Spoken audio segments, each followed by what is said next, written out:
Kemarin detektif dapat pertanyaan nih dari teman kita. Izin mau tahu nggak pertanyaannya apa? Mau? Ayo kita lihat sama-sama. Halo Detektif Nanda, halo agen-agen Superbook. Perkenalkan, nama aku Valencia Jessica Budi Harjo. Aku dari Gereja Baptis Indonesia Ngesrab di Semarang. Kak, aku kesel banget nih sama teman aku yang suka ngeledekin aku. Gimana caranya ya biar aku bisa merdeka dari rasa benci ini dan gak benci lagi sama dia? Bantu jawab ya Kak, terima kasih. Wah, menarik ya. Bagaimana caranya agar agent gak benci lagi sama orang atau kita bisa merasakan merdeka dari rasa benci? Wah, menarik banget nih pertanyaannya. Kalau gitu, yuk kita sama-sama cari clue-nya. Ada yang lihat clue-nya di mana? Di mana?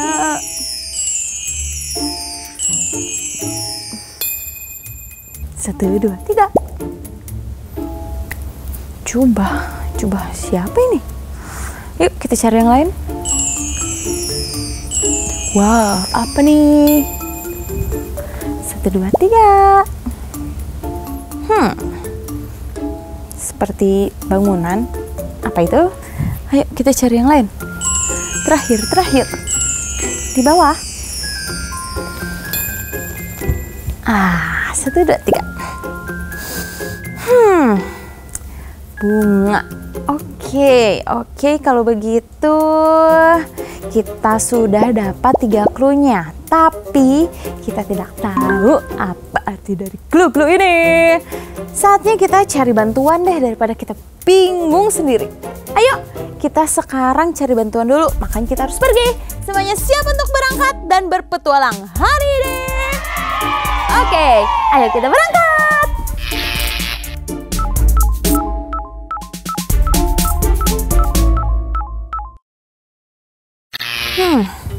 Cluenya adalah gambar jubah. Ini kisah apa ya? Sepertinya aku inget deh ini kisah apa. Oh, cari di aplikasi Superbook Kids Bible aja kali ya. Set. Oh, ini aku udah ketemu. Tapi sebelum aku kasih tahu, agent di rumah udah pada download belum aplikasi Superbook Kids Bible? Kalian tahu nggak sih kalau aplikasi ini tuh keren banget loh. Minta papa sama mama install deh sekarang. Jadi di aplikasi ini itu kita bisa nonton animasi Superbook yang keren-keren. Terus ada game seputar Alkitab. Dan yang pasti kita bisa belajar profil-profil dari tokoh Alkitab. Jadi cepetan download sekarang biar kamu bisa belajar Alkitab dengan seru dan menyenangkan. Jadi tadi aku tuh udah ketemu siapa yang pakai jubah ini. Jadi ini adalah kisah Yusuf dan saudara-saudaranya. Itu adalah jubahnya Yusuf yang diberikan oleh ayahnya, yaitu siapa? Betul, Yakub. Agent di rumah, kalian udah tahu belum dari kisah ini? Kalau belum, ayo kita nonton sama-sama animasi dari kisah Yusuf ini. Semuanya siap? Ayo kita lihat sama-sama. Yusuf, ini luar biasa. Kamu di penjara, tapi kamu juga yang mengaturnya. Jadi, bagaimana kamu bisa ada di sini? Ceritanya menarik sekali. Ketika masih muda, aku bermimpi seperti nyata. Aku bermimpi semua kakakku seperti bintang di langit. Dan mereka sujud kepadaku. Dengan penuh semangat, aku menceritakan mimpi itu kepada mereka. Dan mereka marah kepadaku. Itu semua omong kosong dari mulutmu, Yusuf. Aku tidak sadar kalau semua kakakku iri akan mimpiku itu. Dan juga terhadap rasa sayang ayah kepadaku. Suatu hari, mereka akhirnya muak.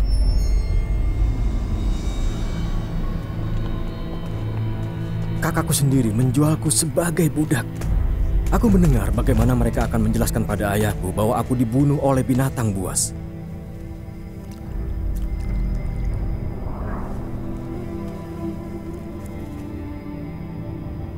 Tidak! Anakku. Itu pasti membuat ayahku sangat sedih. Lalu, ketika menjadi budak, aku dipenjara untuk hal yang tidak aku lakukan. Yusuf! Oh! Gawat! Lama tak jumpa, kawanku. Aku pikir kau sudah melupakan aku. Maafkan aku, Yusuf. Marilah, mungkin ada cara untuk mengeluarkanmu dari penjara. Aku datang atas permintaan Fir'aun karena kau memberitahu arti mimpiku 2 tahun yang lalu ketika aku dipenjara bersamamu. Semua yang kau katakan tentang mimpiku jadi kenyataan. Persis seperti yang kau katakan. Aku ditugaskan kembali seperti yang kau jelaskan. Tapi sekarang, Fir'aun dihantui mimpi yang mengerikan dan sangat membingungkan Yusuf. Tidak seorang pun di negeri ini yang dapat menjelaskan arti mimpinya dan membuatnya tenang. Roh dari Allah yang benar sanggup menyediakan apa yang Fir'aun cari. Iya, tapi jika tafsir mimpimu tidak menyenangkan Fir'aun...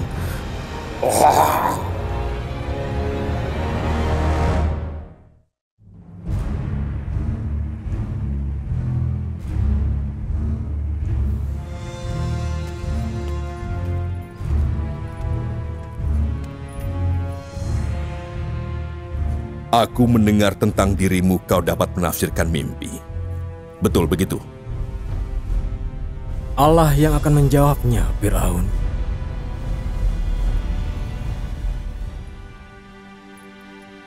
Dengarkan, dalam mimpiku aku berdiri di pinggir sungai.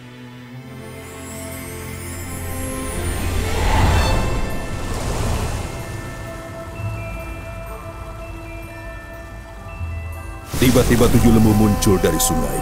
Indah bentuknya dan gemuk. Makan rumput di tepi sungai. Lalu tampaklah 7 lembu lainnya muncul. Sangat buruk dan kurus badannya. Tidak pernah kulihat yang seburuk itu di Mesir. Lembu yang kurus dan buruk memakan habis 7 lembu yang gemuk itu. Juga dalam mimpi kulihat 1 tangkai 7 bulir gandum yang berisi dan bagus. Tetapi kemudian ada 7 bulir yang kering kurus dan layu oleh angin timur tiba-tiba mencuat. Lalu yang kurus memakan 7 bulir yang baik.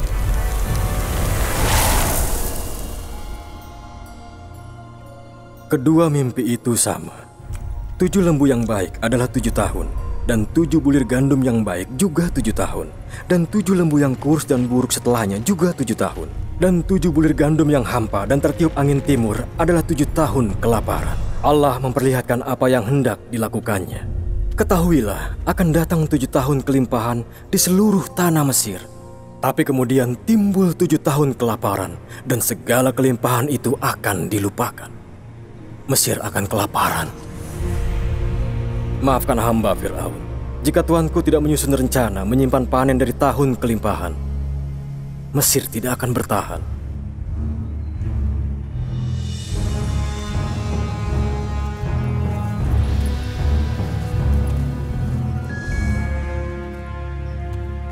Mungkinkah kita mendapat orang seperti ini yang kehidupannya dipenuhi dengan roh Allah? Karena Allah memberitahu ini kepadamu, Yusuf. Tidak ada orang yang lebih bijak untuk kujadikan pengelola. Kau akan mengawasi tuayan dan menyimpan panenan untuk masa kelaparan.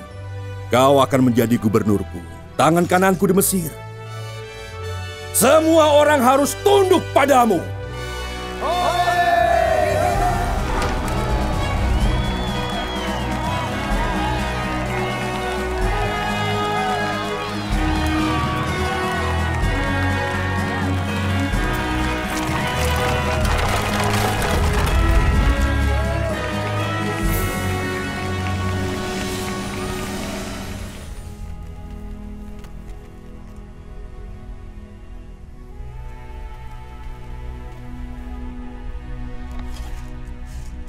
Terima kasih.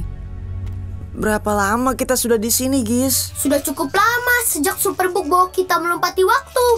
Gimana kalau kamu bantu kita, Chris? Banyak orang kelaparan yang berusaha membeli gandum. Permisi, aku Yehuda. Aku dan saudaraku sudah berjalan jauh dari Kanaan. Aku gubernur di sini.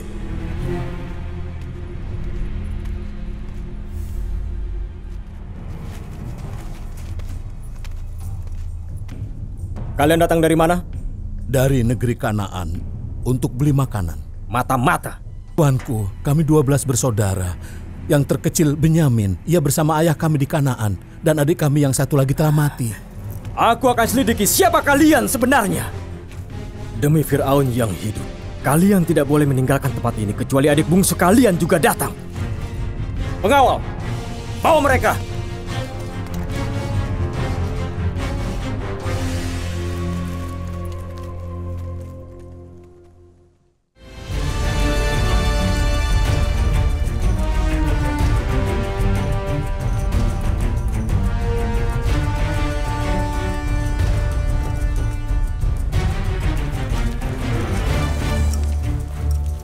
Benyamin bersama mereka. Ketika mereka tiba, langsung mereka suruh masuk ke dalam istana.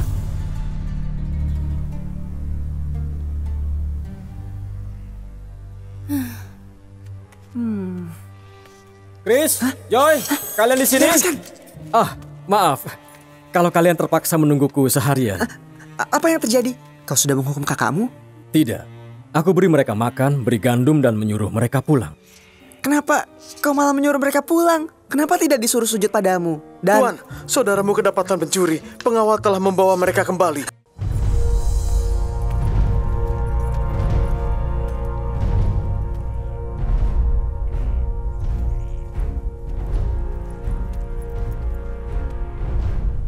Jadi, Benyamin adalah pencurinya. Apa? Kenapa kamu mencuri pialaku? Benyamin tidak mungkin lakukan itu. Tuanku salah. Tidak mungkin. Tenang! Jangan khawatir. Aku tidak menghukum kalian semua. Hanya dia. Dia akan tinggal di sini sebagai budakku. Yusuf, dengar! Jika mau menghukum, ambil aku saja. Biar anak ini pulang. Kau ingin gantikan dia? Benar. Ayah kami sudah cukup menderita karena kehilangan satu anak. Aku tidak mau ia berduka lagi.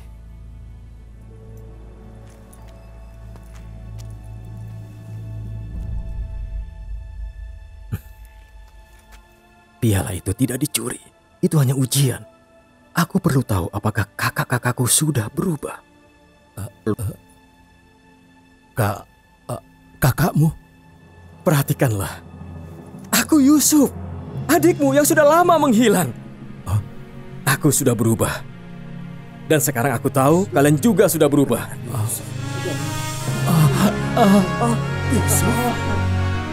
Yusuf! Dia Yusuf! Yusuf! Sudah lama sekali. Yusuf! Ampuni kami, adik, untuk segala yang kami lakukan padamu. Semua diampuni. Kalian bermaksud melukaiku, tapi Tuhan bermaksud baik. Dia membawaku kemari supaya aku dapat menyelamatkan banyak orang. Emang bener banget sih, kisah-kisah yang ada di Alkitab itu seru-seru. Nah, dari kisah ini kita belajar bahwa orang yang membenci cenderung melakukan perbuatan yang tetot, tidak baik, bahkan bisa mencelakai orang lain. Seperti tadi kakak-kakaknya Yusuf yang sangat membenci Yusuf. Mereka kemudian mencelakai Yusuf hingga menjual Yusuf ke orang lain. Namun karena Yusuf takut akan Tuhan, maka ia memaafkan perbuatan buruk kakak-kakaknya itu. Nah, saat Yusuf menjadi pemimpin di Mesir, ia kemudian mengajak semua saudara-saudaranya dan juga ayahnya untuk tinggal bersama dengan dia.